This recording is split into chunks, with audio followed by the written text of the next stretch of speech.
জননেতা এম নাজিরউদ্দিন আল আজাদ, জননেতা এম নাজিরউদ্দিন আল আজাদ। আমরা পৃথিবীর কোন শক্তিকে আমরা ভয় পাই না। সীমান্তে নাকি আজ বাংলাদেশ লিবারেল ডেমোক্রেটিক পার্টি বিএলডিপি পত্রিকা আয়োজিত আজকের এই মানববন্ধনে জাতীয় নেতৃবৃন্দ, দলীয় নেতৃবৃন্দ, বিভিন্ন শ্রেণী পেশা, বিভিন্ন দেশপ্রেমিক নেতৃবৃন্দ বক্তব্য রেখেছেন এবং এই মুহূর্তে আমাদের দেশের এই সময়ে জাতীয় ঐক্য সময়ের দাবি মনে করে যে এর বিকল্প বাংলাদেশের বৌদ্ধ খ্রিস্টান এবং জাতি ধর্ম অন্য গোত্র গোষ্ঠী নির্বিশেষে আজকের এই সময়ে অন্তর্বর্তীকালীন সরকারের হাতকে শক্তিশালী করে এই দেশের স্বাধীনতা সার্বভৌমত্বকে অক্ষুণ্ণ রাখতে ভারতীয় আধিপত্যবাদ এবং এদেশীয় পলাতক পলাতক পরাজিত শক্তি আওয়ামী ফ্যাসিবাদ যে ষড়যন্ত্র করছে, দেশের মধ্যে যে অস্থিরতা সৃষ্টি করছে, এর বিরুদ্ধে ঐক্যবদ্ধভাবে আমাদেরকে মোকাবেলা করতে হবে। আজ মহান বিজয়ের এই মাসে আমি স্মরণ করতে চাই, এই আমাদের বিজয়ের মাস, ৩০ লক্ষ শহীদ, ২ লক্ষ মা বোনের সম্ভ্রম হারানো স্বাধীন বাংলাদেশে ভারত আমাদের পাশে দাঁড়িয়েছিল। এই জন্য আমরা ভারতের কাছে প্রতি কৃতজ্ঞ।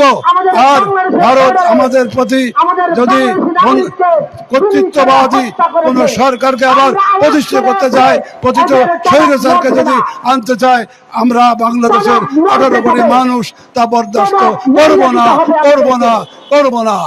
আমি বলে দিতে চাই, এই বাংলা ঈশা সোনারগাঁর ঈশা খান এবং দিল্লির সেনাপতি মান সিংহের তলোয়ার এই বাংলায় ঈশা খান ভেঙে দিয়েছিল, কিন্তু বলেছিল যে আমাদেরকে পরাজিত করা যাবে না, বাংলাদেশ কখনো দিল্লির বশ্যতা স্বীকার করবে না। আমরা বন্ধুত্ব চাই, সার্বভৌম সমতার ভিত্তিতে আমাদের স্বাধীনতা সার্বভৌমের ক্ষেত্রে কারোর সাথে আমরা আপোষ করতে চাই না। আমরা তিস্তার পানি বন্টন আপনারা এখনো করেন নাই। 56টা নদীর উজানে বাঁধ দিয়ে বন্ধুত্ব হয় না, আমাদের অধিকার দিতে হবে। আমাদের সার্বভৌম সমতার ভিত্তিতে দ্বিপাক্ষিক মর্যাদা নিয়ে আমরা এগিয়ে যেতে চাই। ছাত্র জনতার এই রক্তাক্ত গণ-অভ্যুত্থান প্রমাণ করে বাংলাদেশ কোন স্বৈরাচার এবং কোন ফ্যাসিস্ট, কোন আধিপত্যকারীর কাছে মাথা নত করে না, ভবিষ্যতেও করবে না। প্রয়োজনে বুক চিতিয়ে আমরা গুলির সামনে দাঁড়াবো।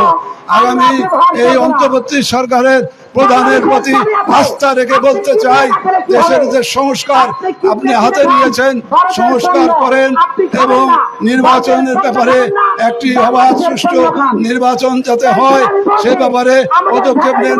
যৌক্তিক সময়ের মধ্যে নির্বাচন দিন এবং সকল রাজনৈতিক দল যারা ছোট বড় সবার সাথে আপনি আলাপ করেন, সকল শ্রেণী পেশা যারা আছে তাদের সাথে আলাপ করেন এবং এই মুহূর্তে জাতীয় ঐক্য সময়ের দাবি বাংলাদেশ লিবারেল ডেমোক্রেটিক পার্টি এটা মনে করে এবং এখানে যারা জাতীয় নেতৃবৃন্দ উপস্থিত হয়েছেন তাদেরকে আমি কৃতজ্ঞতা জানাই এবং তারাও ভবিষ্যতে আমরা আরো সংঘবদ্ধভাবে এই জাতীয় ঐক্যের ক্ষেত্রে ঐক্যবদ্ধ থাকবো।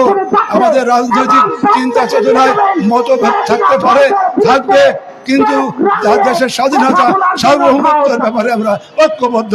ভবিষ্যতেও এই চ্যালেঞ্জ আমরা নিতে রাজি আছি এবং সাংবাদিক বন্ধুগণ আপনারা যারা এসেছেন সবাইকে আমি আন্তরিক অভিনন্দন জানাই এবং বিভিন্ন আমাদের যারা জাতীয় নেতৃবৃন্দ কষ্ট করে এখানে এসেছেন তাদেরকে ধন্যবাদ জানাই। বিএলডিপি যারা আমাদের কেন্দ্রীয় নেতৃবৃন্দ বিশেষ করে কুমিল্লা থেকে ম্যাডাম শাহানা ম্যাডাম এবং আমাদের আমিনুর রসুল সাহেবের নেতৃত্বে কুমিল্লা থেকে বিএলডিপির যারা এখানে পার্টিসিপেট করেছেন তাদেরকে ধন্যবাদ জানাই এবং বিএলডিপির সকল স্তরের নেতা কর্মীদের ধন্যবাদ জানাই। আবার প্রিয় সাংবাদিক আরো বেশি জানাই সবাইকে আমার বক্তব্য আসুন আগামীর বাংলাদেশ পঞ্চবর্তী লক্ষ্যে আমাদের দেশে বিশ্বাস